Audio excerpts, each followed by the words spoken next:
Hey guys, this is just Grace and welcome back to my channel. Now, as some of you guys who might be in college and also have a skincare routine don't exactly have a lot of ways to boost or upgrade the effects of your skincare routine. Because, let's be real, as college students, we're broke. Just as a quick rundown summary, I'll be talking about 5 tips that help me in the long run with my skincare routine and to help boost the effects.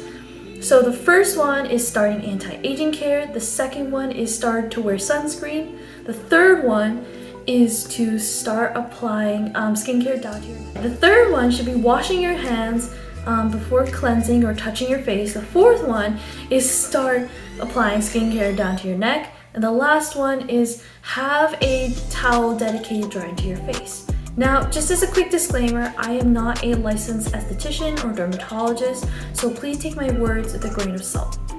Without further ado, let's get into it.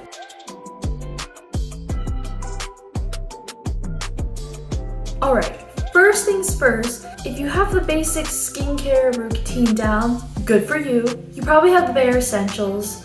But things are just maybe a little bland and you kind of want to spice things up.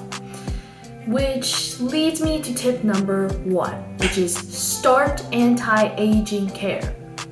Now, I know some of y'all are going to be saying, "Girl, we college students. We got assignments to worry about. We don't have time for anti-aging care and all that shit." But I know most of y'all are either turning close to 20 or you're in your 20s.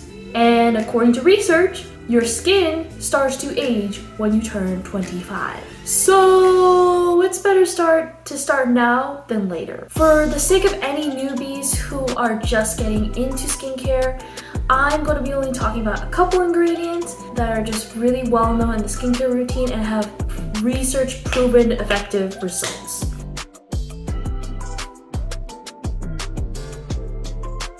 So the first ingredient is a retinoid. Now, a retinoid is basically the broad umbrella term for any form of vitamin A, which includes retinol and tretinoin. Tretinoin, also known as retinoic acid, is the most potent form of vitamin A, and it is also what our body naturally produces. But it's only available as a prescription since it is so potent and strong, and if used improperly, it can cause severe damage to the skin. Retinol, however, is what we find in most over-the-counter products such as serums, cleansers, and creams. The strength of ingredients, however, is less stronger than tretinoin itself. Retinoids are a really good ingredient for anti-aging due to the fact that they reduce the appearance of fine lines, wrinkles. They also help with skin cell turnover, which decreases as you age, and brighten. Retinoids can be drying to the skin, however.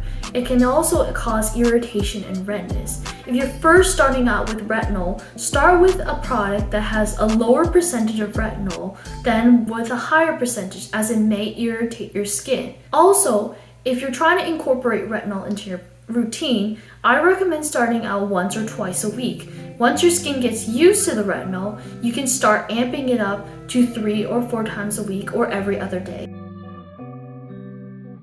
The second ingredient I want to talk about is lactic acid. Now, I know that sounds kind of scary, that term acid, but it's not what you think it is. Lactic acid is an AHA, and it is an exfoliant that helps with skin cell turnover. It also helps with brightening of the skin in the long run, but because it's an AHA, it can't penetrate deeper into the skin due to molecule size. So it only penetrates the topmost layer of the skin, aka the surface. It's also a great option for those who have dry and sensitive skin, as it is less irritating and drying in the long run. However, although it is a much gentler exfoliator compared to glycolic acid, you still don't want to overuse it. Too much exfoliation for the skin can also cause damage to the skin and also to the skin barrier. If you want to start using lactic acid, my recommendation is going for once or twice a week. And once your skin is fully adjusted to the lactic acid itself, you can start increasing it to more than once or twice a week. if you think that it is not enough. Our last ingredient is vitamin C. Now, I'm pretty sure we're all familiar with this one. Lemons and limes, anyone? But in all seriousness, let's get into what vitamin C does. In addition to brightening dark spots on your face, such as hyperpigmentation, it can also reduce the appearance of wrinkles, fine lines, and texture, as well as improve skin texture in the long run and prevent sun damage. Now, do not, I repeat, do not go into the freezer and find whatever citrus fruit you have in there, whether it's an orange, a lime, a lemon, I don't care what it is, and squeeze its juice out and apply it to your face. No, this is not DIY skincare. So put that lemon, lime, and down, whatever it is, and yeet it out there, back into the freezer.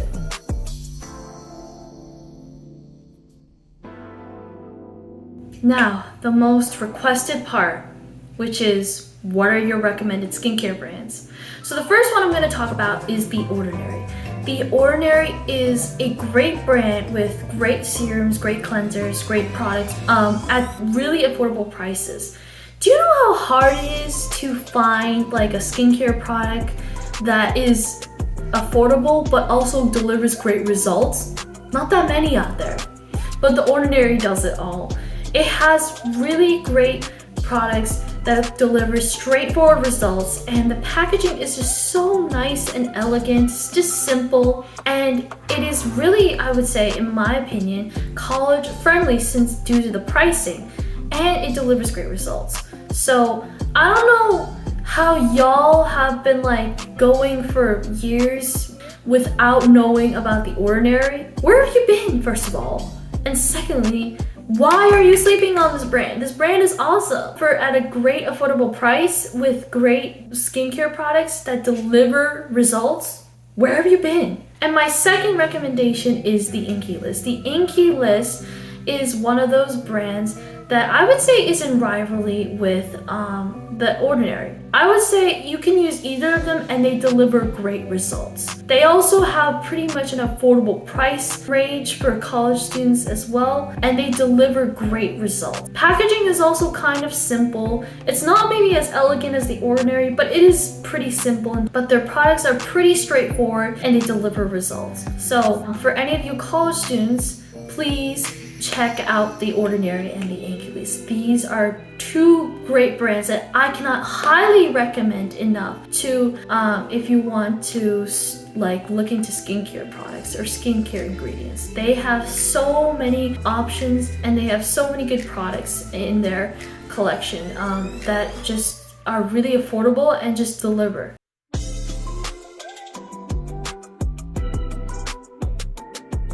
I cannot stress how important this is. If you aren't wearing sunscreen, what the hell are you doing? Now, I'm sure some of y'all gonna be like, but I like being in the sun. A few hours in the sun isn't gonna make me age 25 years instantly overnight. Yes, I know. It won't age you overnight 25 years, but if you do it consistently, it will.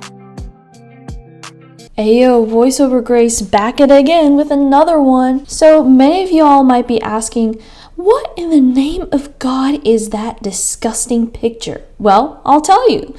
It's the picture of an 82-year-old or 92-year-old, I don't remember, woman who put moisturizer with SPF on her face, but not at her neck. That is what happens with people who don't put sunscreen down their necks or on their skin. You can see here in the picture on the bottom below that she has a lot of skin cancer, a lot of hyperpigmentation, freckles, moles, whatever you can name it. It's there. But on their face, it's so clear, it's so white, excuse the expression, but also so nice looking in general. That is what happens when you don't wear sunscreen.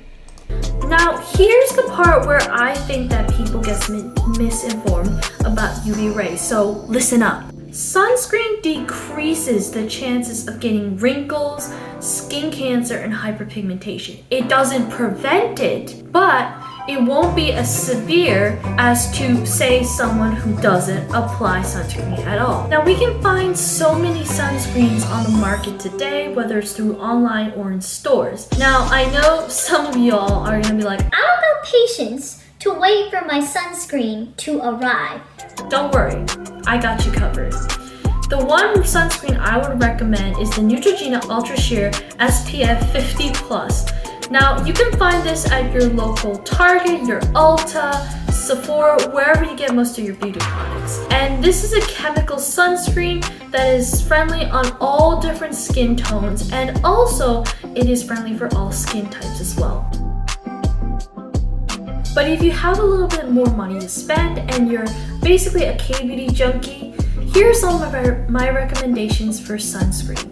The first one is the Dear Klairs All Day Airy Sunscreen SPF 50+ PA++++. Now, Klairs is a brand where they cater mostly to sensitive skin, since most of their products, they don't have any added fragrances, and their ingredients are usually tested before being put in products, as well as their mission is to soothe irritated/sensitive skin. So if you have sensitive skin or dry skin, this brand is such a great brand. Even though it's a little bit on the pricier side, I think it's well worth it. You can find this through Wishtrend.com or Yesstyle or Stylevanna. So the last product I'm going to recommend for sunscreen is the Thank You Farmer Project Water Sun Cream SPF 50 PA+++. This is a sunscreen in which it leaves a very dewy finish on the skin. It is also very light and moisturizing, and it feels more of like a moisturizer than a sun cream. So those who are looking to have a natural dewy finish on their skin, or they like the look of a glazed donut, this is a really good sunscreen. The pricing wise, it is a little bit pricey, not by much though, I don't think. But you can find this mostly on Stylevanna and Yesstyle. Apparently Costco has this as well on their website, so if you do have a Costco membership, then you can get it from there.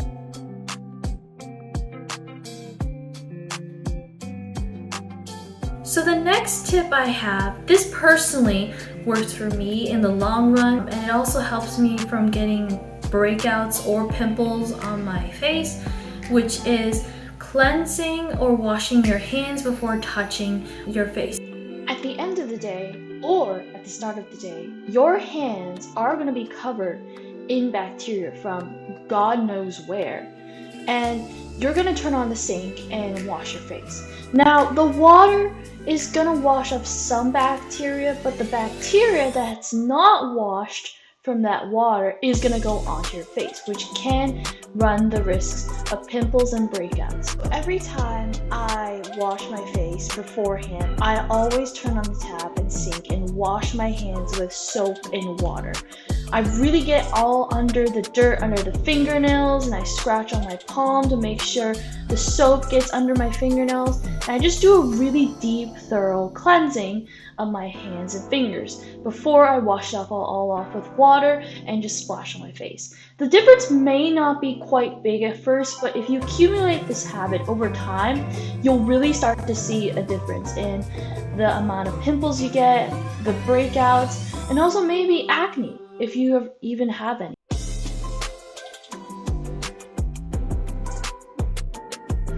The next tip I have is to start applying skincare down your neck. Now, usually the first signs of aging is your neck, so you really want to start preventing the appearance of fine lines and wrinkles, especially if you have a young baby-like face, but your neck starts having wrinkles. So yes, stretch your neck like you're talking to your 6'2" crush and start applying skincare down there. Trust me, it'll benefit in the long run, especially the next time someone looks at you and says that an age that you're younger than you actually are. You're welcome.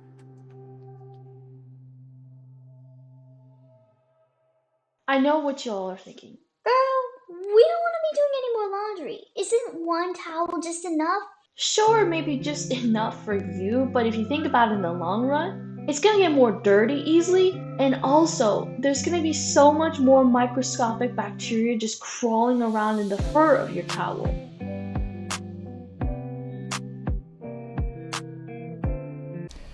Heyo, voiceover Grace here. So if you can't tell in the picture by now that there's a very clear difference between the towels on the left and the towel on the right. The towel on the right, if you can't tell already, I've been using to dry my hands and also kind of wipe remaining makeup, which don't do that, by the way. Don't do that. And the towel on the right is obviously the one that I've been drying using on my face. Now, you can see here that there's a pretty clear difference with cleanliness of the towels. And also, in general, just probably the amount of bacteria as well. Now, if you have two towels dedicated, one for drying your hands and one for drying your face, the one that's drying your face is going to get less dirty in the long run than the one that's drying your hands. You can see clearly that there is a big difference in color-wise and also cleanliness of the two towels. Now, if you aren't a cleanish freak like me here, then I would suggest changing out your towels every 3 to 6 months just so you're not rubbing bacteria all over your face or whenever they start to look dirty. And that is all we have for today's video. Don't forget to hit that like button, the subscribe, and to hit that little notification bell to see videos from me every single week, and I'll see you in the next one. Bye!